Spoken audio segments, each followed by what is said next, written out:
नमस्कार, बहुत बहुत स्वागत है आपका हमारे खास प्रोग्राम में।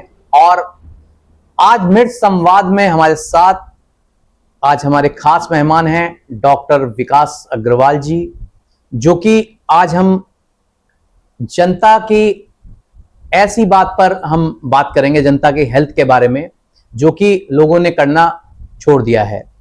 और हेल्थ एजुकेशन के बारे में पहले कहीं सिखाया जाता था, बताया जाता था, कैंप लगाया जाता था, परंतु अब हेल्थ के बारे में कोई भी बात नहीं करता है। और इसी बारे में आज हमारे साथ डॉक्टर विकास अग्रवाल जी हैं। सर, आपका बहुत बहुत स्वागत है हमारे चैनल में। सर, हम सबसे पहले शुरुआत ये करेंगे, सर, खाना खाते हैं हम, मैं खुद भी खाना खाता हूँ और मैं पानी कम पीता हूँ, तो सर इसके बारे में आप बताएं। देखिए, खाना खाने के साथ पानी पीने का जहाँ तक संबंध है, तो वो आप एक लिमिटेड अमाउंट में ले सकते हैं। क्योंकि खाना जब आप खाते हैं तो उसको आपको सटकने के लिए, अगर आप ढंग से चबाते हैं तो आपके अंदर खुद ही सलाइवा इतना होता है कि वो खाना आसानी से नीचे चला जाता है। और लेकिन नीचे जाने के बाद पाचन क्रिया के 3 भाग हैं। एक है, पहले तो जो हम भोजन ले रहे हैं उसको बारीक कणों में तोड़ना, जी सर, जो कि हम पहले नंबर पे मुंह में दांतों की सहायता से करते हैं। उसको अच्छी तरीके से चबाते हैं। उसमें फिर कुदरती तौर से जो पाचक रस है, जिसको हम राल बोलते हैं, वो उसके अंदर मिलती है।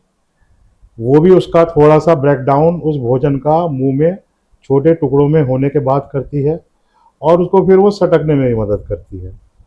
अब यदि आपको ऐसा लगता है कि आपको कुछ खुश्की है और वो खाना आपको अटक रहा है, तो या आपको मिर्ची लग रही है, उसके अंदर कुछ ऐसी तीखी चीज़ है, जी सर, तो डेफिनेटली आप पानी पी सकते हैं।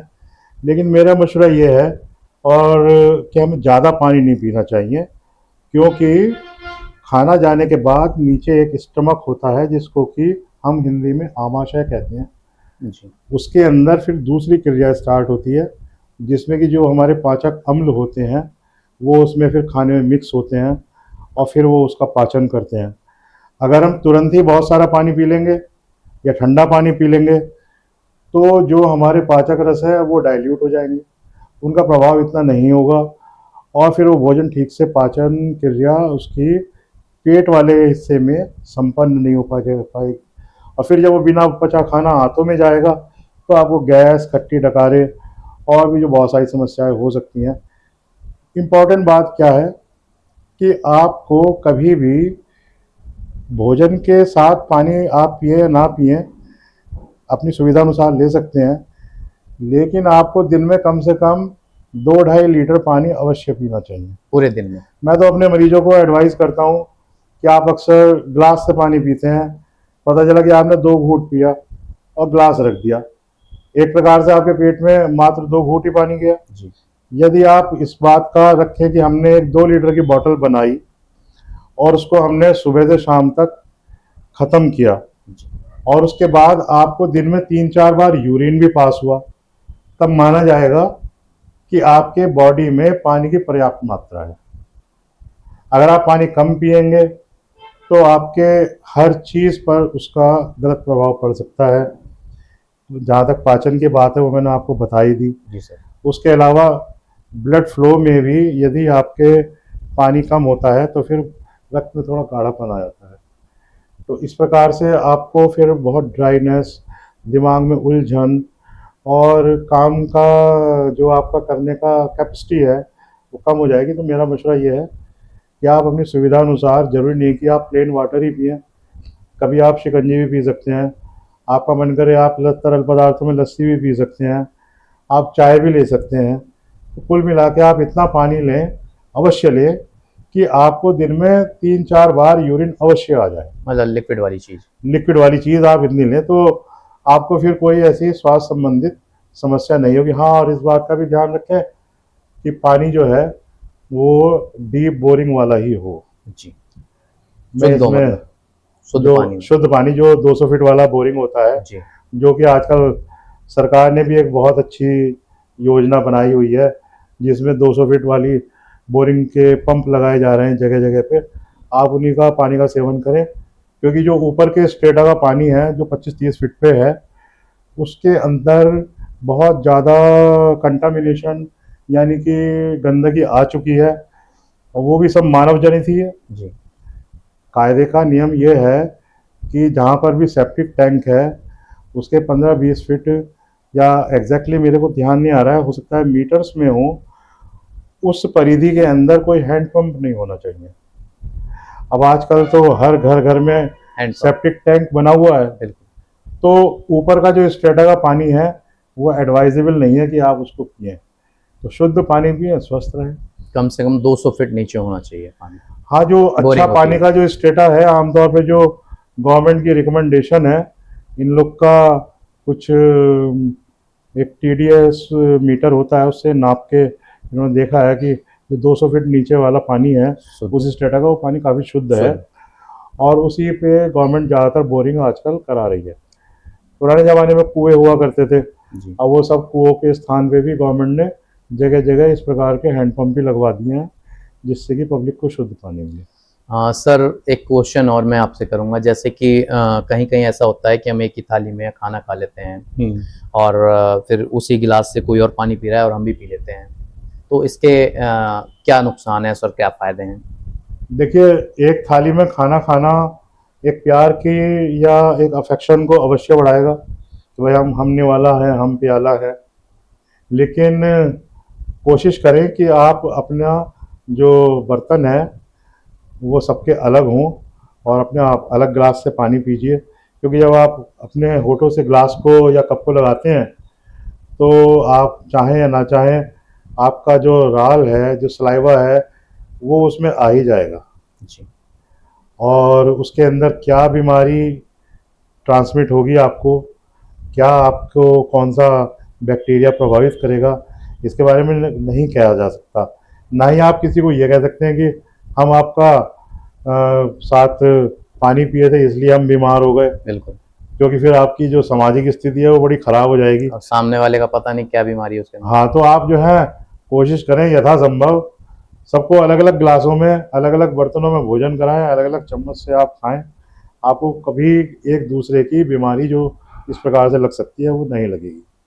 सर, एक क्वेश्चन मैं करूँगा आपसे जनता के हित में कि आजकल सर बोर्ड लगे रहते हैं, बड़े बड़े जगह सब बोर्ड लगा देते हैं, और वहाँ डॉक्टर जो भी होते हैं, अब मैं पर्टिकुलर किसी का नाम नहीं ले रहा हूँ ना, ये जान रहा हूँ, मरीज बोर्ड देखता है और मरीज वहाँ पहुँच जाता है, बाद में वो इलाज कराता है।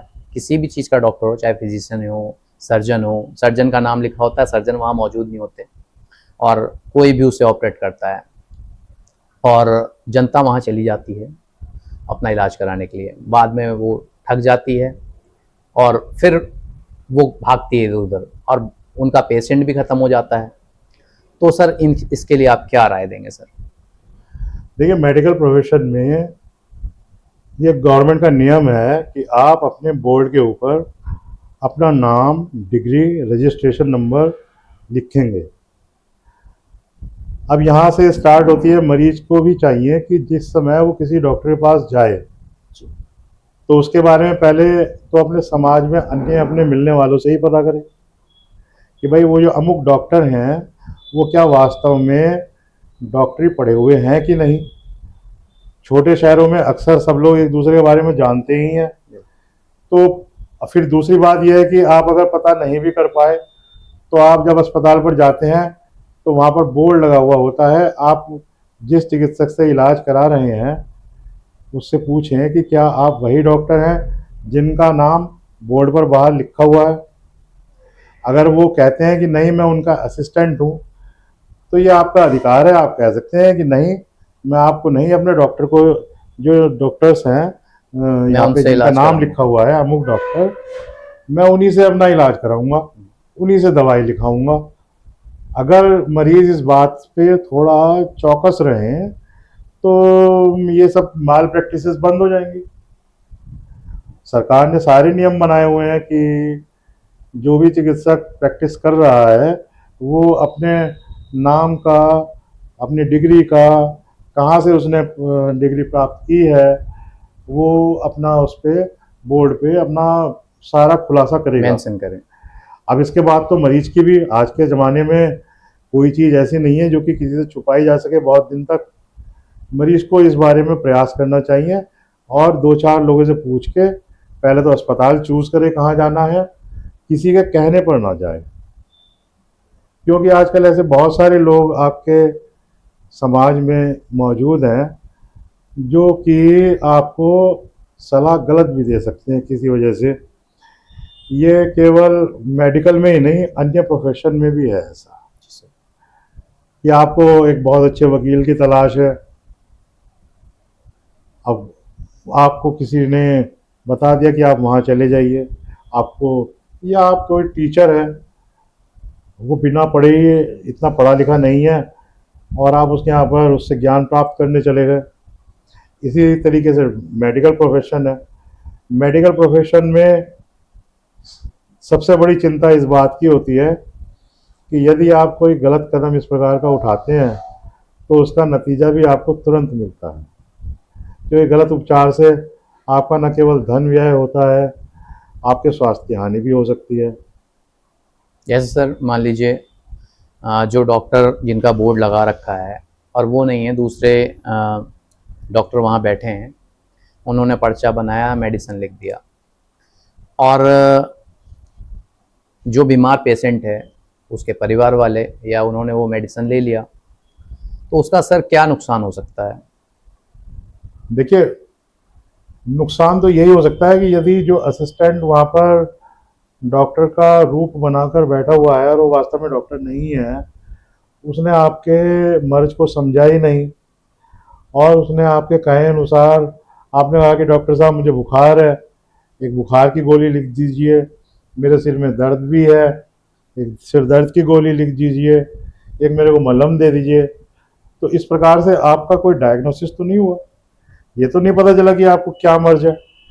जब आप एक सही चिकित्सक के पास जाते हैं तो पहले वो आपको जांचेगा, और जो जांच क्लिनिक में हो सकती है उसके अलावा यदि किसी अन्य जांच की आवश्यकता है, रक्त की या एक्सरे की या अल्ट्रासाउंड की है, तो वो आपको एडवाइस करेगा।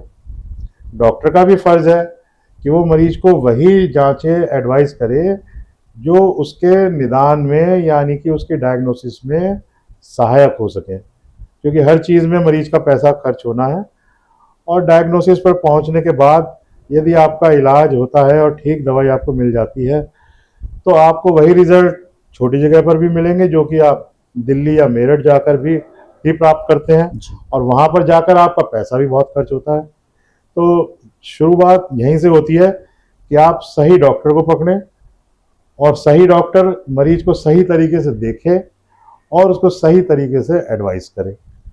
सर कई अल्ट्रासाउंड सेंटर भी जगह जगह खुले हुए हैं, वो अल्ट्रासाउंड करते हैं, रिपोर्ट दे देते हैं, और जब वो रिपोर्ट किसी MBBS डॉक्टर या MD डॉक्टर के पास लेकर जाते हैं तो वो ये कहते हैं कि मैं इस रिपोर्ट को नहीं मानूंगा, और ये जो है आप किसी डिग्री वाले या किसी अच्छे डॉक्टर से अल्ट्रासाउंड करवा के लाएं। तो सर क्या कहना चाहेंगे आप, क्या एडवाइस देना चाहेंगे?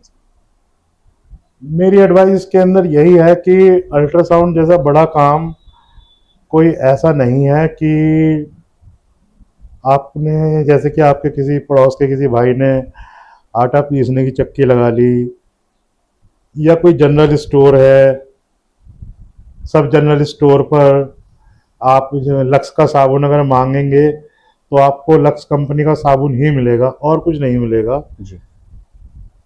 आप इस बात का ध्यान रखें कि जिस सेंटर पे आप जा रहे हैं वो चिकित्सक जो अल्ट्रासाउंड कर रहे हैं, जिनके नाम पर लाइसेंस है, वो उस सेंटर पे उपलब्ध हैं कि नहीं, क्योंकि सरकार केवल उसी व्यक्ति को लाइसेंस देती है जिसके पास मानक के अनुसार योग्यता होती है। अब आप जाते हैं वहाँ पर आपको पता नहीं होता कि जो डॉक्टर अंदर अल्ट्रासाउंड कर रहा है वो वही है जिसके नाम और डिग्री का बोर्ड पर उल्लेख किया गया है, तो हो सकता है कि आपको सही रिपोर्ट ना मिले, हो सकता है कि उस रिपोर्ट को कोई अन्य डॉक्टर रिजेक्ट कर दे। जी।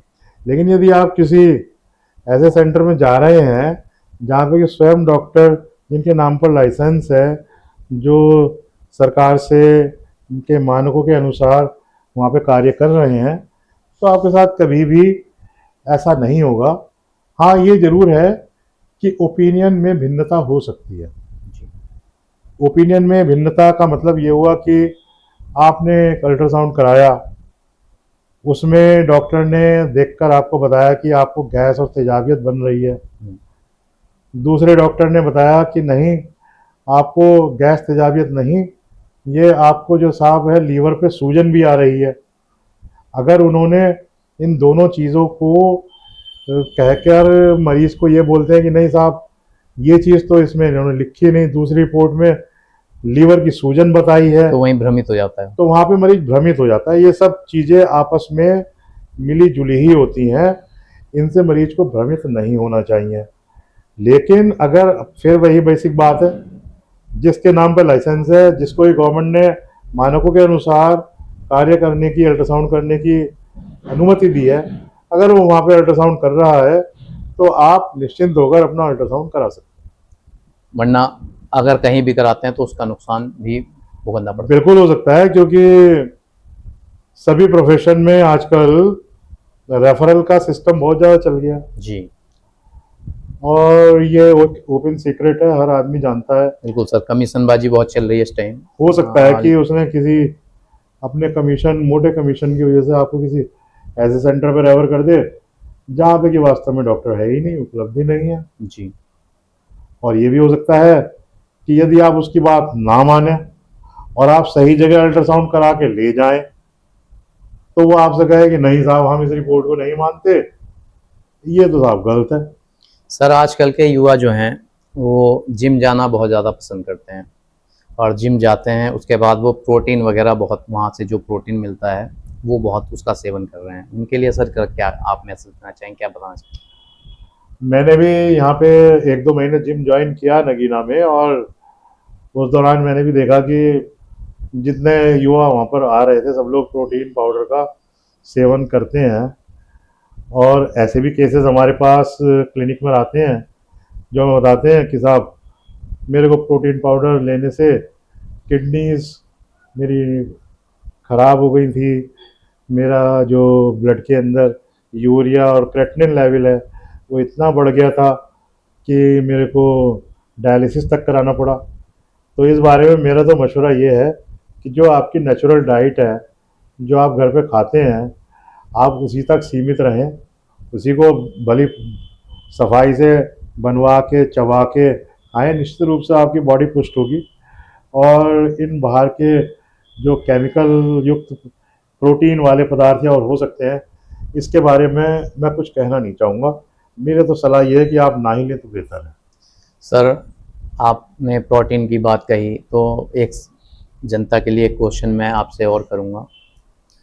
जो छूने वाली बीमारी होती हैं, जैसे छू लिया तो बीमारी हो जाती है, खांसते हैं तो बीमारी हो जाती है, तो इन्फेक्शन वाली जो भी बीमारी हैं उनके बारे में सर आप कुछ बताएं सर। देखिए, उनसे कैसे बचाव कर ये सकते हैं? एक्चुअली में कम्युनिकेबल डिजीज होती है। कम्युनिकेबल का मतलब संचारी डिजीज, जो कि एक व्यक्ति से दूसरे व्यक्ति को लग सकती हैं। ये ज़्यादातर इन्फेक्शियस डिजीज होती है।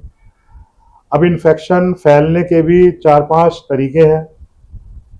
एक तो एयरबॉर्न है, जिसमें कि कीटाणु हवा के माध्यम से एक मरीज से निकलकर दूसरे मरीज तक जाता है। जी। इसके अंदर आपकी जितनी भी सांस संबंधी बीमारियां हैं, खांसी है, ये सब एयरबॉर्न डिजीज हैं।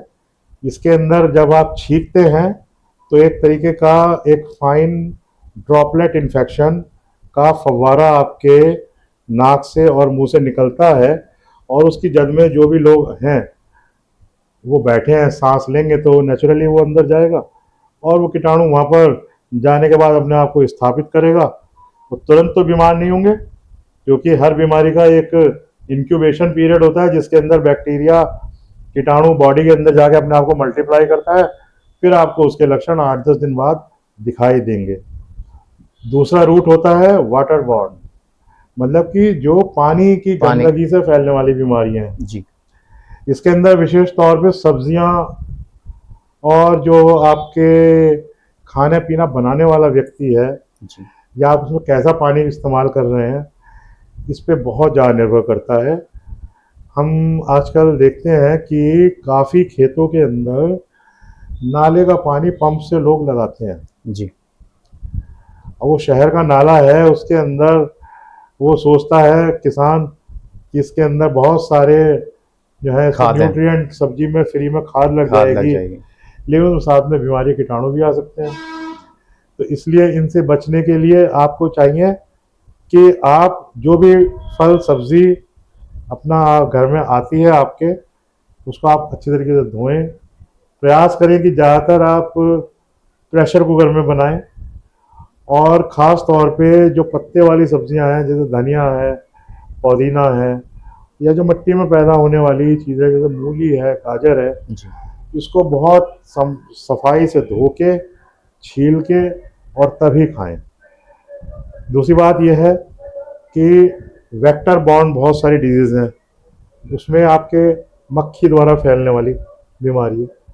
जैसे कि मक्खी है वो कहीं गंदगी पर बैठी जी और वो आपके बने हुए शुद्ध भोजन पर भी अगर आकर बैठ गई, चाहे वो आपका घर हो, चाहे या आप मार्केट ठेले पर कुछ मार्केट में खा रहे हैं, कटे हुए फल हैं, तो आप नहीं जानते कि उसने कौन सी बीमारी का कीटाणु वहाँ पर छोड़ा है और वो आपके अंदर जाके क्या प्रभाव पैदा करेगा, आप बीमार। तीसरी बात मैं कहना चाहूँगा कि हमें अपने घर में जो टोंटियाँ होती हैं, नल होते हैं, जी इन हैंडल्स हैं और चीज़ें, आप अक्सर देखते हैं कि लोग बाग छींक है, जुकाम है, उन्होंने अपने हाथ से ही नाक पूछी और फिर टंकी में जाके अपना हाथ धो लिया टैप वाटर से। बिल्कुल। अब उसने क्या किया कि उस गंदे हाथ से उसने टैप को तो छुआ, बैक्टीरिया उसमें भी आ गए। बैक्टीरिया उस पर भी आ गए। ये मैं समझता हूँ ज़्यादातर दर्शकों ने, हमारा जब कोविड का बहुत समय ज़्यादा था। प्रभाव था, जी उस समय भी आपको बताया गया था कि आप खुद अपने हाथों से कोई चीज़ छूने के बाद सीधे अपने नाक को और मुंह को ना छुएं, ना छुएं। क्योंकि आप कोई बाहर से पैकेट आता है, कोरियर वाला लेकर आ रहा है, बाहर से कोई सामान आप लेकर आते हैं, उस पर आपको नहीं पता कि किसी ने छींका हुआ है, खांसा हुआ है, या किसी ने कोई गंदगी लगाई हुई है। हाँ वो ऐसे लग जाएगा भी हाथ में, हाँ। छींक दिया हो। तो आप हमेशा जो भी चीज़ ग्रहण करें अपने हाथ धोकर, नाखून अपने सदैव कटा हुआ रखें। अपनी जो घर की टंकियां हैं उनको आप सदैव स्वच्छ रखें। कोशिश करें कि जो लैट्रिन के हाथ वगैरह धोने की टंकी है वो अलग रखें, अलग और जो दूसरे कार्यों के लिए आप पानी यूज़ करते हैं नहाने के उसकी, लिए, पीने के लिए। हाँ, उसकी टैप और अपनी स्वच्छता का ध्यान आपको स्वयं उसमें रखना चाहिए। अगर आप ऐसा करेंगे तो आप कम बीमार पड़ेंगे। सर टाइफाइड आज के टाइम पे एक बहुत बड़ा बीमारी ही है, बहुत बड़ी बीमारी है, तो हर घर में आए दिन आती रहती है। तो उसके लिए सर क्या बचाव कर सकते हैं और कैसे हो जाता है वो? देखिए, टाइफाइड एक बैक्टीरियल बॉर्न डिजीज़ है और इसके बैक्टीरिया का नाम है साल्मोनेला टाइफी, और ये भी मानव से मानव को लगने वाली बीमारी है। ये मल के द्वारा फैलती है। अब यदि आपके घर में किसी को टाइफाइड है तो पहले तो ये निश्चित करें कि इसको टाइफाइड ही है। जी हो सकता है कि वो वायरल फीवर हो। आप उसका लैब जाकर अपने डॉक्टर की सलाह लेकर उसका टेस्ट कराएं कि क्या वो वाकई में टाइफाइड है या नहीं। साथ में आप ये भी देखें कि कहीं वो मलेरिया या डेंगू तो नहीं है। अगर मलेरिया डेंगू नहीं है और टाइफाइड है, तब आपको पता चल गया कि यह मरीज़ टाइफाइड का है, उसका आप उचित इलाज करेंगे तो आपको डॉक्टर बोलेंगे कि आप इतने दिन तक ये दवाई अवश्य खाएं। यदि आप 3-4 दिन में ठीक हो भी जाते हैं तो आपको चाहिए कि जितना कोर्स आपके डॉक्टर ने आपको बताया है वो आप अवश्य लें। यदि आप वो कोर्स पूरा नहीं करते तो वो बैक्टीरिया फिर से आपकी बॉडी के अंदर, उनकी संख्या तो कम हो जाती है लेकिन वो पूरी तरह समाप्त नहीं होते हैं, वो फिर से मल्टीप्लाई होके आपको वो बीमारी बना देते हैं। अब इसके अंदर एक इम्पॉर्टेंट बात यह है कि जिस व्यक्ति को टाइफाइड हुआ है सर, वो किचन का काम ना करे, यानी कि भोजन वगैरह बनाने के काम में अपना हाथ ना लगाए। अगर टाइफाइड हुआ है तो? अगर उसको टाइफाइड हुआ है, जब तक वो पूरा ठीक ना हो जाए, क्योंकि उसके हाथों द्वारा जब वो मल मूत्र विसर्जन करता है तो जाहिर है उसमें उपयोग होता ही है। बिल्कुल। उसके बाद वो यथासंभव अपने हाथों की स्वच्छता करेगा भी, लेकिन हो सकता है कि कुछ बैक्टीरिया भोजन में उसके माध्यम से आ आ जाएं जाए, और फिर वो परिवार के किसी अन्य और जनों को इफेक्ट कर जाए। इफेक्ट करे। तो इन सब चीज़ों का अगर आप ध्यान रखेंगे तो टाइफाइड जिस व्यक्ति को हुआ है वो उसी तक सीमित रहेगा, वो ठीक हो जाएगा। ये ऐसा नहीं है टाइफाइड की छींकने से आपको किसी का लग जाए। छींकने वाली या खांसने वाली जो बीमारियां हैं उनके बारे में जैसे कि मैंने आपको बताया, उसके लिए आप सावधानी रखें। यदि आपको खांसी या जुकाम हुआ है तो आपने घर के कम से कम परिवारजनों से आप कुछ उचित दूरी बना के रखें। खांसते छींकते समय आप रूम से बाहर चले जाएं या रुमाल से अपना फेस कवर कर लें, और उस रुमाल को भी आप अलग से धुलवाने का और तेज धूप में फिर उसको सुखाने का सुनिश्चित करें। अगर आप डेटॉल वगैरह से धुलवाएं। हाँ, ऐसा ना हो कि आपने छींकने के बाद एक घर की कॉमन तौलिया है उसी से हाथ पोंछे, उसी से मुंह पोंछा और आपने वहाँ पे टांग दिया, फिर आपका बच्चा आया उसने भी सिंक पे हाथ धोए, फिर उसी तौलिया से उसने भी अपने हाथ धो लिए, तो वो कीटाणु उसके हाथों में जा सकते हैं। वो अपना मुंह उससे साफ करेगा तो कीटाणु उसके बिल्कुल नाक के नजदीक पहुंच ही जाएंगे, इफेक्ट उसे भी कर जाएगा, उसे भी लग सकता है। इन सब चीज़ों का अगर आप ध्यान रखेंगे तो ये कम्युनिकेबल डिजीजेस आपको नहीं होंगी। तीसरी जो सबसे बड़ी इसके अंदर कैटेगरी आती है वो आती है वेक्टर बॉर्न। अब वेक्टर के अंदर जो सबसे ज़्यादा कॉमन बीमारियां हमारे यहाँ हैं उसके अंदर है मलेरिया एंड डेंगू। ये मच्छर द्वारा फैलती हैं जी, और खतरनाक बीमारी होती है, और खतरनाक भी हैं। तो आप कोशिश करें कि अपना जहाँ पे आपका मलेरिया का जो मच्छर होता है वो ज़्यादातर रात में ही निकलता है काटने के लिए, परंतु डेंगू का मच्छर ये दिन के समय काटता है, जो डेंगू का होता है। जो डेंगू का होता है। तो यदि आप कहीं खेत में घास वगैरह के स्थानों पर ऐसे जा रहे हैं तो आप कोशिश करें कि आप जूते मोजे अपनी पैंट वगैरह ठीक से पहन के जाएं। आपका बच्चा स्कूल जाता है तो आप कोशिश करें कि जिन दिनों में डेंगू फैला हुआ है वो अपना पैंट या कुछ ऐसा पहन के जाए जिससे कि कोई मच्छर वगैरह उसके पैर में ना काट पाए। मतलब अपने शरीर को ढक के रखें, अपने हाथ वगैरह जो है पूरी आस्तीन का आप शर्ट पहने, कुर्ता पहने, तो आपको मच्छर अमूमन नहीं काट पाएगा। वैसे तो पतले मच्छर के अंदर से भी, पतले कपड़े के अंदर के थ्रू मच्छर काट सकता है, वो उसका डंक लग सकता है। तो आपको ये सब सावधानियां रखनी चाहिए। और तीसरी मैं एक बात और आपको बताना चाहूँगा। जी सर। बहुत सारी बीमारियां हैं जो कि डेफिशिएंसी डिजीज है। डेफिशिएंसी मतलब आपके खान पान में यदि पर्याप्त मात्रा में विटामिन वगैरह नहीं है, जी सर, तो आपको ये रोग लग सकते हैं। इसमें खास तौर पे छोटे बच्चे होते हैं, उनके अंदर विटामिन डी की, विटामिन ए की डेफिशिएंसी हो जाती है, तो उसको रतौंधी बन जाती है उनकी आँख में, उनको रात में ठीक से दिखाई नहीं देता लगता है और आँखों में धब्बे भी पड़ जाते हैं। तो समय समय पर अपने जो छोटे बच्चे हैं उनको डॉक्टर्स को दिखाएं। और आजकल सरकार की तरफ से भी विटामिन ए की जो डोज है उसका कोर्स बच्चों को दिया जाता है, जिससे कि इस रतौंधी वगैरह की जो बीमारी हैं इनसे बहुत आसानी से बचा जा सकता है। विटामिन सी की कमी हो जाती है जिसकी वजह से बच्चों के मसूड़े फूलने लगते हैं, यहाँ पर सीने पर हड्डियाँ भी मोटी मोटी हो जाती हैं, गांठें सी पड़ जाती हैं अगर विटामिन सी की कमी होती है। अगर विटामिन सी की कमी होती है तो आप यदि अपने भोजन में पर्याप्त मात्रा में आंवला है, नींबू है, इन सब चीज़ों का इस्तेमाल करते हैं तो आपको ये बीमारियां नहीं होंगी। और यदि आप बीच बीच में विटामिन सी की टैबलेट्स चूसने वाली आती हैं अपने डॉक्टर की सलाह से, आप वो भी ले सकते हैं। इसी प्रकार से विटामिन डी की डेफिशिएंसी होने से जो बच्चे हैं, और आजकल मैं देखता हूँ कि बहुत से जो जवान लोग हैं, अब क्योंकि बहुत ज़्यादा परिश्रम नहीं होता है, धूप का एक्सपोजर भी कम मिलता है जी। तो विटामिन डी की कमी हो जाती है, उससे उनकी हड्डियाँ कमज़ोर हो जाती हैं। थोड़ी सी भी चोट लगती है, खासतौर पे हमारी महिलाओं में जो अक्सर घर में ही रहती हैं, तो उनकी हड्डी एकदम टूट जाती है। उसमें विटामिन डी की कमी से हड्डियों में कैल्शियम का जो जमाव है वो कम हो जाता है। मतलब कैल्शियम की कमी की वजह से हड्डियां टूट जाती हैं, विटामिन डी डी की की वजह से हड्डियों में कैल्शियम की कमी हो कमी हो जाती है जाती है। और उससे आपकी हड्डियां कमजोर हो जाती तो हैं। सर उसका बचाव बताएं, आप क्या कर सकते हैं? उसका बचाव ये है कि आप बीच बीच में विटामिन डी की जो कैप्सूल्स और टैबलेट्स आते हैं अपने डॉक्टर की सलाह से वो लें। आपको कभी विटामिन डी की कमी नहीं होगी। जाड़ों के अंदर धूप में बैठना बहुत अच्छा है।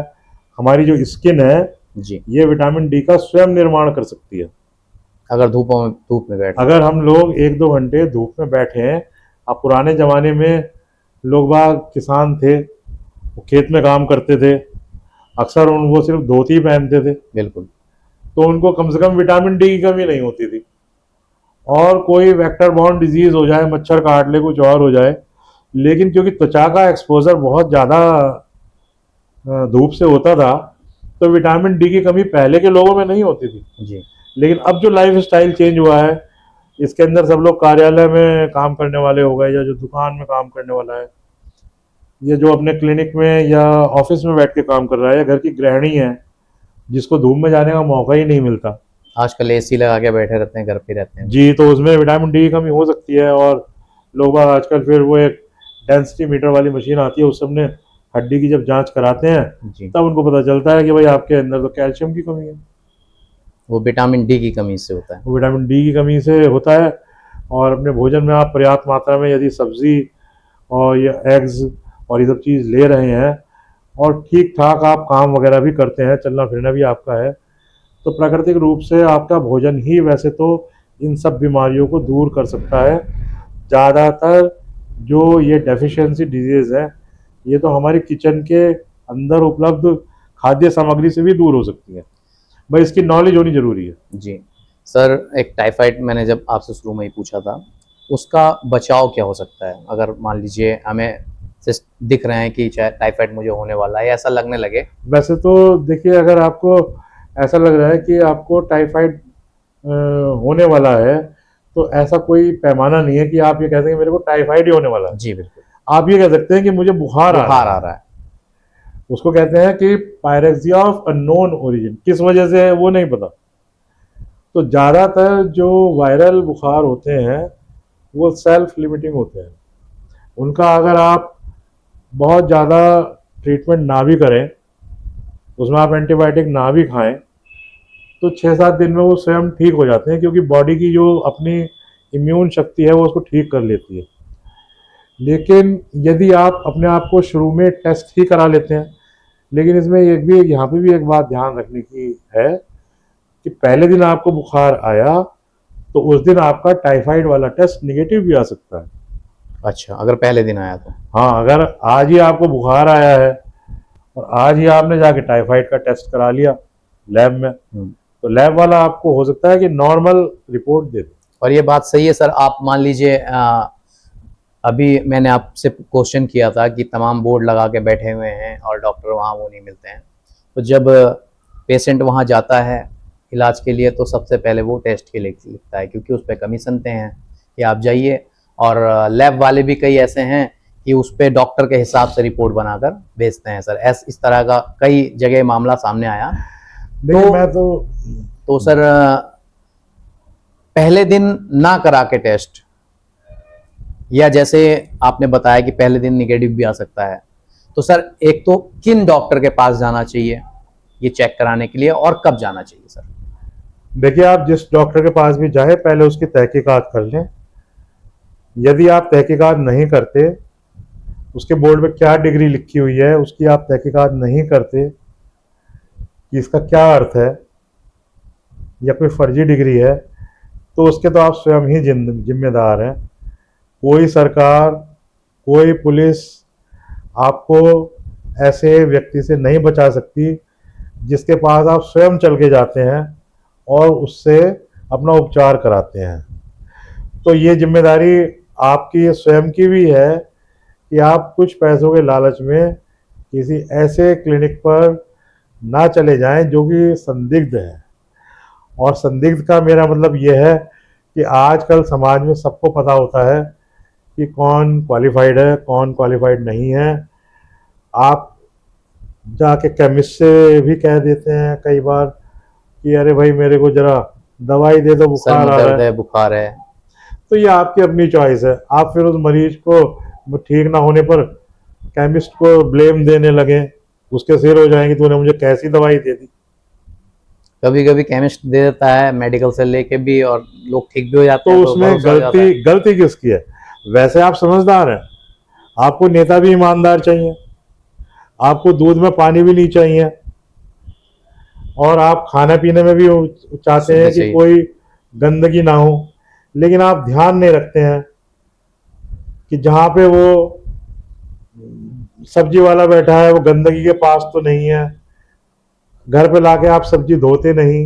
इसी प्रकार जब आप डॉक्टर के पास जाते हैं तो आप इस चीज़ का ध्यान नहीं रखते कि ये डॉक्टर जो है ये पढ़ा लिखा योग्य व्यक्ति है कि नहीं, उसने डिग्री ली है या नहीं। उसने डिग्री ली है कि नहीं, या उसने जो भी ABCD अपने बोर्ड पर लिखा हुआ है वो उसकी डिग्री मान्य भी है कि नहीं।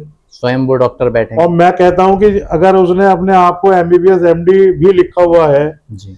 तो आप किसी से पूछ सकते हैं कि क्या भैया ये वास्तव में MBBS MD है या किसी और का कागज इन्होंने लगा लिया है। जी बिल्कुल। इसमें ना तो कोई राजनेता आपकी मदद कर सकता है कि भाई साहब ये BJP की गवर्नमेंट है तो इसलिए साहब ऐसा हो गया आपके साथ, या सपा की गवर्नमेंट है तो आपके साथ ऐसा हो गया। इसका ध्यान तो भाई साहब आपको खुद ही रखना पड़ेगा कि जहां पर आप उपचार लेने जा रहे हैं वहां पे आपको क्वालिफाइड डॉक्टर मिलना चाहिए। इस बारे में आप अगर सजग रहेंगे तो आपके साथ ऐसा नहीं होगा। दूसरी बात यह है कि जैसे कि मैंने भाई साहब को बताया कि बहुत सारी टेस्टिंग पहले दिन नेगेटिव आती है, जी। तो 2-3 दिन आप किसी भी बीमारी में इंतजार कर सकते हैं। सर एक बीमारी है पीलिया, और वो काला पीलिया भी होती है, कई तरह के नाम है उसके, तो उसका फैलने का कारण या उसका बचाव, उसके बारे में सर अगर आप बता सकें। जी बिल्कुल। देखिए, बच्चों में जो अक्सर पीलिया होता है ज़्यादातर गर्मियों के मौसम में, वो हेपेटाइटिस A होता है जो कि एक वाटर बॉर्न डिजीज है। जी। अगेन उसके अंदर गंदे पानी से धुली हुई सब्जियां, मक्खी बैठा हुआ भोजन, अगर आप उसके अंदर अगर कोई मक्खी वहाँ पर हेपेटाइटिस A का बैक्टीरिया छोड़ गई तो आपके बच्चे को पीलिया हो जाएगा। ये वैसे सेल्फ अपने आप स्वयं नियंत्रित होने वाला बीमारी है जो महीना भर 1-1.5 महीने के अंदर स्वयं ठीक हो जाती है, लेकिन उसके बाद भी आपके ऊपर कुछ ऐसे इफेक्ट छोड़ जाती है जिसकी वजह से आपका जो लीवर है उसकी कार्य प्रणाली थोड़ा कमज़ोर हो जाती है। तो आप अगर ध्यान रखेंगे कि आप अपने भोजन पे जिस स्थान में भोजन कर रहे हैं पहले तो वो साफ स्थान में सफाई से बनाया जाए, और फिर जहाँ पे खाया जाए वहाँ पर भी कोई मक्खी या कोई ऐसी चीज़ ना हो जो कि बाहर से गंदगी या बीमारी का कीटाणु लाके भोजन पे छोड़ सकती है। जी। और ख़ास तौर पे जो ठेलों पर मिलने वाली भोज्य पदार्थ हैं जैसे कि आपके फल हो गए, फास्ट फूड भी बहुत। फास्ट फूड हो गया, वहाँ पे आप जा रहे हैं और देख रहे हैं फिर भी खा रहे हैं, तो ये तो आपको खुद सोचना चाहिए कि अगर हम ऐसे स्थान में भोजन करेंगे पूरे चांस है कि आपको इस प्रकार की बीमारी, चाहे वो हेपेटाइटिस A है, टाइफाइड है, इवन आपको गैस्ट्रोएंटराइटिस है जिसमें कि बुखार और उल्टी और दस्त तीनों आने लगते हैं। बुखार भी, उल्टी भी और दस्त भी। हाँ, तो ये आपको लग सकते हैं। और आजकल तो थैंक्स टू गवर्नमेंट इतने उन्होंने सरकारी नल लगवा दिए हैं जिसकी वजह से अब ये डायरिया वगैरह का जो प्रकोप है कम हो गया है। कम हो गया। वरना जिस वक्त मैंने यहाँ पे 94 में नगीना में प्रैक्टिस स्टार्ट की थी उस समय डायरिया का और कॉलरा का सीजन हुआ करता था उस टाइम पे कि पता चला पूरा पूरा गांव ही दस्त और बुखार में पड़ा हुआ है। डॉक्टर साहब, अब हम कुछ दिन आपको बचपन में ले आते हैं और कुछ आपकी बात करते हैं। आप सर जब छोटे थे तो आपके माता पिता ने क्या पहले ही सोचा था कि आपको डॉक्टर बनाना है? नहीं, मेरे माता पिता तो, हम लोग सब नगीना के में का ही हमारा परिवार है सर। और हमने तो कभी ख्वाब में भी नहीं सोचा था कि डॉक्टर बनना है। क्योंकि हमारे लिए तो कुछ पढ़ाई का स्तर भी ऐसा था, जिन विद्यालयों में हम पढ़े थे हम लोगों को कोई ऐसा अपने से उम्मीद नहीं थी कि हम डॉक्टर बन पाएंगे। लेकिन हाँ, जैसे जैसे उम्र बढ़ती है, आदमी वो बच्चे को एक्सपोजर मिलता है, वो देखता है कि भाई देखिए हमारे शहर में नए डॉक्टर आए। जी। तो जिस समय मैं इंटर में था तो उस समय भी हमारे शहर में 2-3 नए डॉक्टर आए थे नगीना में। नगीना में। जी। और ये डॉक्टर अशोक साहब और डॉक्टर दिनेश साहब, जी। जब मैं हाई स्कूल इंटर में था जी। उस समय इन्होंने नगीना में प्रैक्टिस स्टार्ट की थी उस टाइम पे। जी। तो इन लोगों से कुछ नॉलेज मिली थी। काफी पुरानी बात बता रहे हाँ, तो फिर उनसे देख के हमें भी लगा कि क्यों ना हम भी प्रयास करें, हैं कि मैं भी डॉक्टर बनूं। मैं भी डॉक्टर बनूं।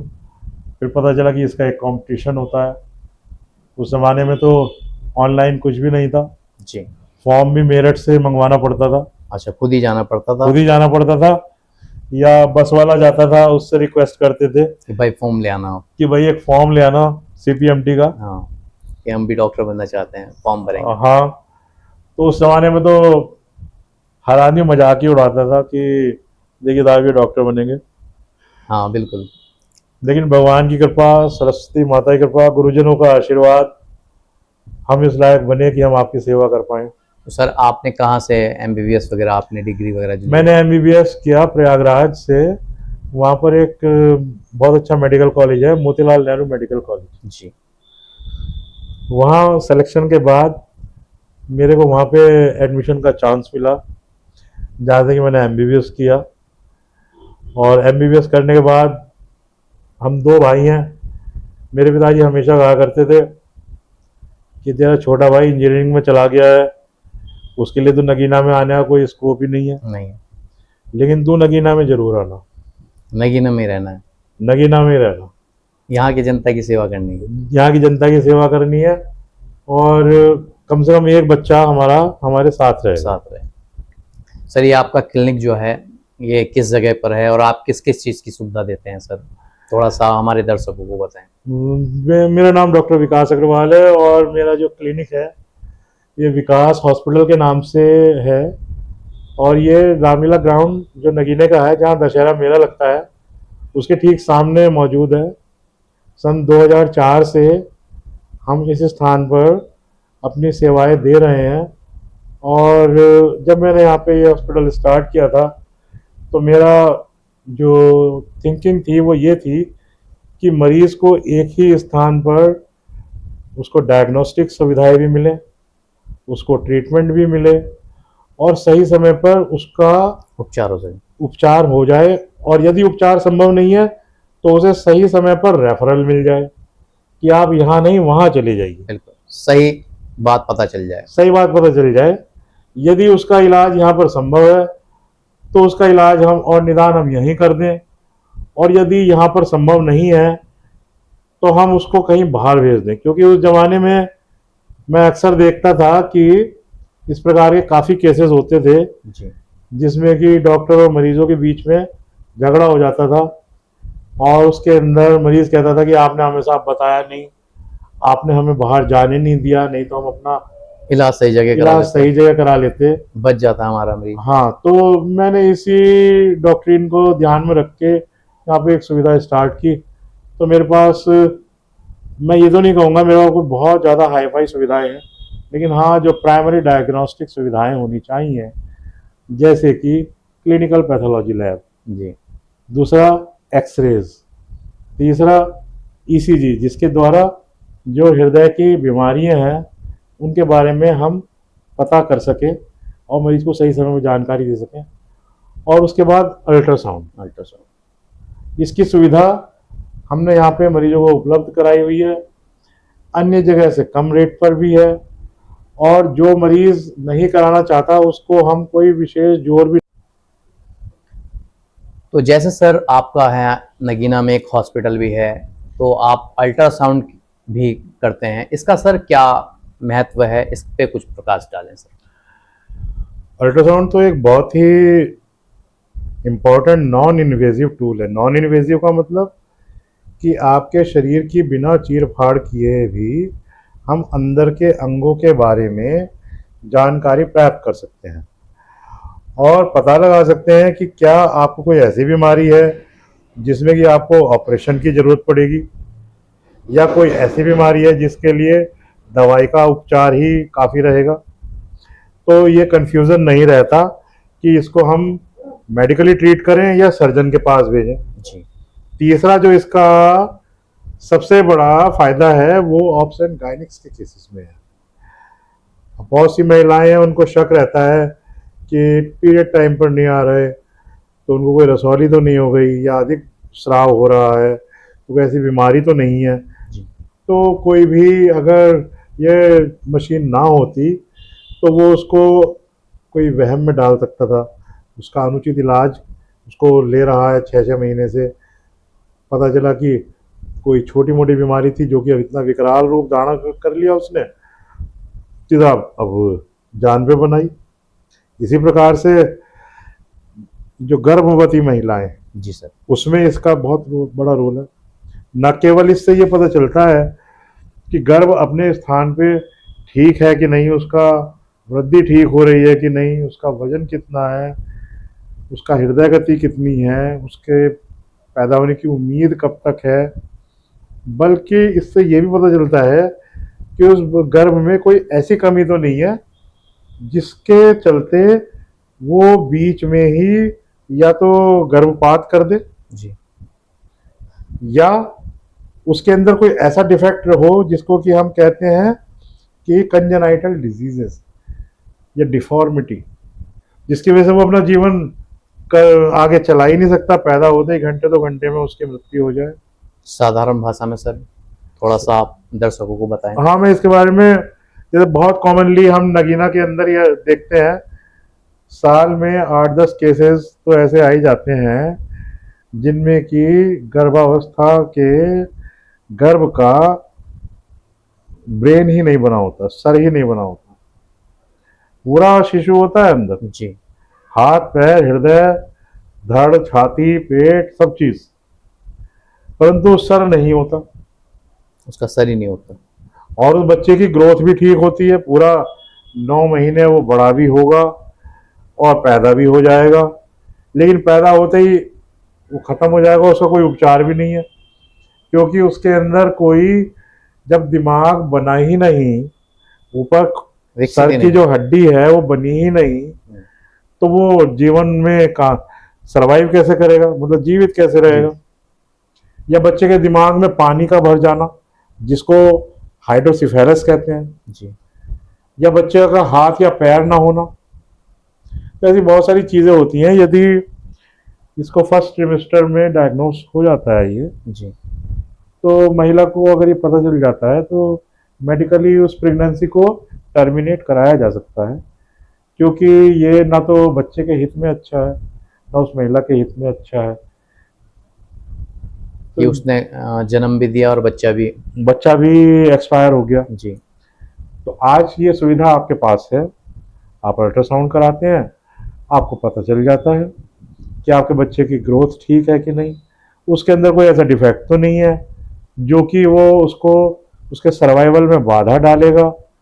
और यदि उसका कोई अंदर ऐसी चीज़ आती है कि बच्चे की ग्रोथ ठीक नहीं है, उसका जो वेट है वो कम है, तो आप उस प्रकार के अपने भोजन में और औषधियों के माध्यम से तब्दीली करते हैं, आपका बच्चे का स्वास्थ्य ठीक हो जाता है, ग्रोथ बढ़ने लगती है। ग्रोथ बढ़ने लगती है। सर ये पहले ही अल्ट्रासाउंड में सब पता चल जाता है या फिर सेकंड बार कराने के लिए डॉक्टर कुछ राय देते हैं कि सेकंड बार करा लगी उसके बाद? देखिए, कायदे से प्रेगनेंसी को हम लोगों ने 3 ट्रिमेस्टर में बांटा हुआ है। ट्रिमेस्टर का मतलब तिमाही। जी। एक अल्ट्रासाउंड पहली तिमाही में होना चाहिए, तीसरे महीने पे। हाँ, लगभग 12-13 हफ्ते की जब प्रेगनेंसी हो जाए। जी। फिर एक दूसरे ट्रिमेस्टर में लगभग 5-5.5 महीने के लगभग पे, और एक फिर 8वें महीने पर आपको करा लेना चाहिए जब डिलीवरी का समय जब डिलीवरी का समय हो। उससे आपको और आपके जो ऑब्स्टेटिक्स है, ऑब्स्टेटिशियन है, जो गर्भावस्था का देखभाल करने वाली डॉक्टर है जी। उसको ये आइडिया रहेगा कि इसको कोई एमनियोटिक फ्लूइड की यानी कि पानी की कमी तो नहीं है, बच्चा बहुत कमज़ोर तो नहीं है, ग्रोथ हो रही है। पैदा होने के बाद हमारे पास क्या क्या तैयारी रहनी चाहिए, वो उस प्रकार के अगर कोई डिफ़िकल्ट केस है तो उसको पता चल जाएगा। डॉक्टर को पहले ही पता चल जाता है। कई बार 2 बच्चे होते हैं गर्भावस्था में, अगर आपको मालूम है कि 2 बच्चे हैं, जुड़वा बच्चे हैं। जुड़वा बच्चे हैं, और वो किस ऐसी पोजीशन पे है जो कि नॉर्मल डिलीवरी नहीं हो सकती, ऑपरेशन करना पड़ तो जाएगा। आप ऑपरेशन प्लान कर सकते हैं। मतलब कि आप अपने डिलीवरी को प्लान कर सकते हैं, जिससे कि जच्चा और बच्चा दोनों के जीवन को कोई खतरा ना हो। ना। पहले जब ब्लाइंडली करते थे कि भाई उनको पता ही नहीं है, एक बच्चा तो हो गया, और पहले सुनने में आता था कि भाई ये आधे घंटे बाद दूसरा बच्चा भी हो दूसरा गया, बच्चा हो गया, क्योंकि पता नहीं चलता था पहले पता ही नहीं चलता था कि दो बच्चे पेट में हैं। जी। जी। तो अल्ट्रासाउंड तो एक बहुत अच्छी टूल है, एक नॉन इन्वेजिव टूल है, और इसका कोई शरीर पर दुष्प्रभाव भी नहीं है। सर मैंने आपसे एक क्वेश्चन किया था कि पहले ही अल्ट्रासाउंड में पता चल जाता है या कुछ डॉक्टर लिख के देते हैं कि आप जाइए दोबारा दिखलाइए इसको? नहीं, ऐसा है कि किसी डॉक्टर के लिखने से आपको बस ये रहता है कि आप उसको जाके अपना रिपोर्ट दिखाएंगे। सर यहाँ पे जब आप अल्ट्रासाउंड कराने आते हैं तो हम भी मरीज को पूरा एजुकेट करके ही भेजते हैं कि आपकी रिपोर्ट में ये आया है, और वो जाके फिर उस रिपोर्ट को अपने डॉक्टर को दिखाता है, और वो अपनी योग्यता अनुसार फिर मरीज को उचित इलाज बताता है कि आपको ऐसा करना चाहिए, नहीं करना चाहिए। और जिन केस के अंदर जैसे कि उसको सर किसी एक दिल में छेद हो या फिर हाथ पैर ना बने हो, इस टाइप के लिए क्या करना चाहिए? देखिए, कैसे? अगर कोई ऐसी डिफॉर्मिटी आती है सर। जिसका कि उपचार बाद में संभव ही नहीं है, जहाँ तक हार्ट में छेद वगैरह वाली बात है, उसके ऑपरेशन तो डिलीवरी के बाद भी हो जाते हैं। जी सर। लेकिन बहुत सारे ऐसी चीज़ें हैं जैसे कि उसका कोई लिम्ब बना ही नहीं, पैर ही नहीं है, जी। तो उसमें कोई ऐसी अभी वैज्ञानिक टेक्निक या मेडिकल टेक्निक नहीं है कि उसको हम दवाई खिला के उसका पैर बना दें। तो सर हम वो किस अल्ट्रासाउंड के जरिए ये तो लेवल 1 में ही पता चल जाएगा। लेवल 1 लेवल 1 लेवल 2 भी बहुत से कहते हैं कि करा लीजिए। देखिए, ज़्यादातर जो डायरेक्टली लेवल 2 कराने जा रहे हैं, मेरा तो ये उनको सलाह यही है कि आप पहले लेवल 1 कराएं, और अगर लेवल 1 के अंदर कोई ऐसी कमी आती है जिसमें कि लगता है कि नहीं भाई लेवल 2 भी करा लेना चाहिए, तो लेवल 2 भी कराया जाए। लेकिन अगर लेवल 1 बता रहा है कि परफेक्ट है, नॉर्मल है, तो मेरे ख्याल से आपको बहुत ज़्यादा पैसा खर्च करने की आवश्यकता नहीं है। नहीं सर, आखिरी सवाल और एक मैसेज भी आप हमारे दर्शकों को और जनता को भी, एक डॉक्टर होने के नाते, डॉक्टर भगवान का दूसरा रूप होता है कहा जाता है, और है भी, क्योंकि जीवन दान देते हैं सर। और इसलिए आप एक मैसेज ये दें कि अब जिस तरह से खान पीन चल रहा है, तो अपनी सेहत को बचाने के लिए किस तरह से ध्यान दिया जा सकता है? देखिए, दर्शकों से मैं कहना चाहूँगा कि ये हमेशा से एक गोल्डन रूल है, prevention is better than cure. मतलब बचाव जो है वो बीमारी के इलाज से ज़्यादा बेहतर है, आप बीमार ही क्यों हो। तो यदि आप अपने खान पान में शुद्धता रखते हैं, अपने सामाजिक आचरण के अंदर जो आपको कोविड का अभी पीरियड 2-3 साल का बीत होकर गया है, उसमें काफ़ी लोगों को वैसे एजुकेशन मिल गई है कि हमें एक दूसरे के मुंह पर नहीं छींकना खांसना चाहिए। किसी हम गंदे स्थान से जा रहे हैं तो हमें अपने मुंह को मास्क कर लेना चाहिए, चाहे वो आपका अपना गमछा ही क्यों ना हो, रुमाल हो, मास्क हो, तो कम से कम जो मोटे डस्ट पार्टिकल हैं या इस प्रकार की जो प्रत्यक्ष गंदगी है वो उससे आप बचेंगे। एक दूसरे के मुंह पे हमें खांसना नहीं चाहिए, छींकना नहीं चाहिए। आप अपने घर के जो ऐसे स्थान हैं जहाँ पे आप, ये सिंक है, ख़ास तौर पे ये बीमारियाँ घरेलू जीवन में जो फैलती हैं या समाज जीवन में, जहाँ पे सिंक है, जहाँ पर आप अपना नाक साफ़ करते हैं, गला साफ़ करते हैं और फिर अपने हाथ भी धोते हैं। टैप की शुद्धता बहुत ज़रूरी है। कोशिश करें कि आपके यहाँ 2 टैप हों। यदि 2 टैप नहीं है तो इसके अंदर भी एक लंबी डंडी वाली टैप भी आती है जी। जिसको कि आप अपनी कोहनी से घुमा सकते हैं। खोल या बंद कर सकते हैं। यदि आप अपने घर में ऐसे साधनों का उपयोग करेंगे और ये एक दूसरे से जो रोकथाम के लिए आवश्यक उपाय मैंने इस वीडियो में बताए हैं उनका ध्यान रखेंगे, तो बीमारी का आना तो खैर आपके आपके ऊपर है, लेकिन आप उसको ना फैलाएं, बचाव कर सकते हैं। आप उसे फैलने में सहयोग ना करें अपनी अज्ञानता से, ये बहुत ज़रूरी है। आप अगर उस बीमारी को अपने तक ही रखें और इलाज द्वारा ठीक हो जाए तो आपका घर सुरक्षित रहेगा, आपके एक्स्ट्रा पैसे खर्च नहीं होंगे। सर अगर आप एक जवाब और दे सकते हैं हमारे दर्शकों को तो ये ज़रूर बताएं। छोटे बच्चे जो हैं आजकल के, माएँ जो होती हैं बच्चों को मोबाइल पकड़ा देती हैं और वो बच्चे मोबाइल में लगे रहते हैं, छोटे बच्चे। तो सर इसके लिए अगर आप कुछ बता सकें तो। देखिए, बच्चों को तो कंपनी चाहिए, उनको अकेले रहने में उनको बहुत उलझन होती है, और इसका छोटी फैमिली है तो माताओं ने ज़्यादातर ये समाधान निकाल लिया है कि उसको मोबाइल दे दो। नहीं तो पहले कोई ना कोई उसके पास बैठता था, उससे बात करता था, उसके आगे कोई खिलौना लहराता था, इस तरीके की बात रहती थी। तो ये एक शॉर्टकट है मोबाइल, जिसका निश्चित रूप से आँखों पे और बच्चे के विकास पे गलत प्रभाव पड़ सकता है। इसके साथ एक दूसरी बात जो मैं बहुत आपके साथ शेयर करना चाहूँगा सर वो ये है कि आप बच्चे को, मैं अक्सर देखता हूँ कि उसको माताएं फर्श पर छोड़ देती हैं। बिल्कुल। चलिए, आपका घर का कमरा है जहाँ पे कि आप जूते चप्पल अंदर नहीं ले जा रहे हैं, फर्श पे आपने पोछा लगाया हुआ है या आपने एक साफ चादर बिछाई हुई है, तो बच्चा अगर वहाँ पर खेल रहा है, चल फिर रहा है, तो उम्मीद है कि जब वो मुंह में अपना हाथ डालेगा, क्योंकि बच्चा अपना कहीं मुंह पे को कहीं पे भी टच करके हाथ को मुंह में घुसा लेता है, बिल्कुल चूसने लगता है, जी। तो उसको कोई बीमारी लग सकती है। तो आप ध्यान रखें, एक तो बच्चे को ऐसा खुला ना छोड़ें। खास तौर पे मैं तो अस्पताल में महिलाएं आती हैं, उन वो बच्चे को फर्श पे छोड़ देती हैं। वहाँ पे हर तरीके का मरीज आ रहा है, जूते चप्पल भी लेके आ लेकर रहे आता हैं, है। बिल्कुल। तो ध्यान रखें। दूसरी चीज़ है कि कभी भी आप अत्यधिक प्रेम में उसके मुंह में उंगली ना डालें, बच्चे के उसके होठ को टच ना करें जब तक कि आपने अपना हाथ ठीक से धोया ना हो। जी। मेरा तो मशवरा ये है कि बच्चे को आप जब भी उठाएं, जिसकी गोदी में दें, ध्यान रखें एक तो उसे कोई सांस संबंधी बीमारी ना हो, खांसी वासी ना आ रही। माता को भी यदि खांसी है तो वो बच्चे पे यथासंभव अपनी सांस ना छोड़े, उसके ऊपर छींके खांसे ना, नहीं तो माता के से वो बीमारी बच्चे को लगना निश्चित है। और यदि बच्चे को खांसी हो गई है तो बच्चे को तो आपको, मैंने अक्सर देखा है कि ये बिल्कुल डुअल कॉम्बिनेशन रहता है कि माँ से बच्चे को और बच्चे से माता को खांसी हो ही जाती है। तीसरी चीज़ है कि वो एक चूसने का छोटा सा वो आता है जिसमें लोग शहद भर के बच्चे को दे देते हैं, वो बड़ा खतरनाक होता है। वो अक्सर बच्चे के मुंह से निकल के निपल टाइप का वो गिर जाता है और फिर वो बच्चा उठा के उसको फिर उसके मुंह में लगा देते हैं।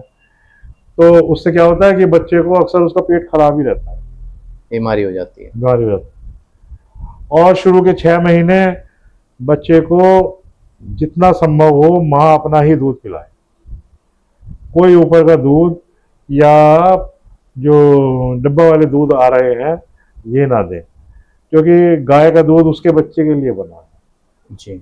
भैंस का दूध जो है वो उसके भैंस के बच्चे के लिए बना है। तो माँ का दूध भी माँ का दूध जो है वो माँ के बच्चे के लिए बना है। और वही वैज्ञानिक दृष्टि से भी ये देखा गया है कि जो बच्चे अपनी माँ का दूध लंबे समय तक पीते हैं, कम से कम साल 6 महीने, उनकी जो वृद्धि है और जो बाद में बीमारियों से लड़ने की क्षमता है वो अन्य बच्चों के मुकाबले ज़्यादा रहती है, बचाव हो जाता है। हाँ, तो माताओं को अपने बच्चों का स्वास्थ्य अच्छा रखने के लिए इन बातों का ध्यान रखना चाहिए और इससे वो कम से कम बीमार पड़ेंगे। समय से टीकाकरण कराएं। जो बीमारियां हैं, एक आप बच्चे को जब लेकर सरकारी अस्पताल में जाते हैं तो गवर्नमेंट का जो टीकाकरण प्रोग्राम है उसका आप कार्ड अपना बना लें।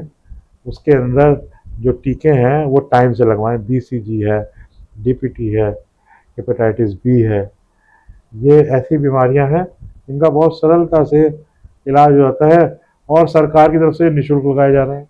सरकारी अस्पताल में। आगे जाके बच्चा बड़ा हो जाता है 9वें मंथ पे, उसको मीजल्स का टीका लगना चाहिए। तो इन बातों का ध्यान रखें। बच्चे का टीकाकरण, बच्चे को किसी गंदे स्थान पर खेलने ना दें, किसी बीमार व्यक्ति की गोदी में ना दें। ये सबका ध्यान विशेष है। इसका अगर आप ध्यान रखेंगी तो आपका बच्चा न केवल स्वस्थ रहेगा बल्कि आपके जो बीमारी में लगने वाला खर्च है वो भी बचेगा। ये हमारे साथ डॉक्टर विकास अग्रवाल सर थे। उन्होंने जनता के हित में, पेशेंट के हित में सारी बातें बताई और हम इनसे फिर एक बार पुनः फिर मुलाकात करेंगे और आपसे आपके लिए अधिक जानकारी निकालेंगे ताकि आपका शरीर और आपका पूरा जीवन स्वस्थ हो जाए। तब तक के लिए नमस्कार। नमस्कार।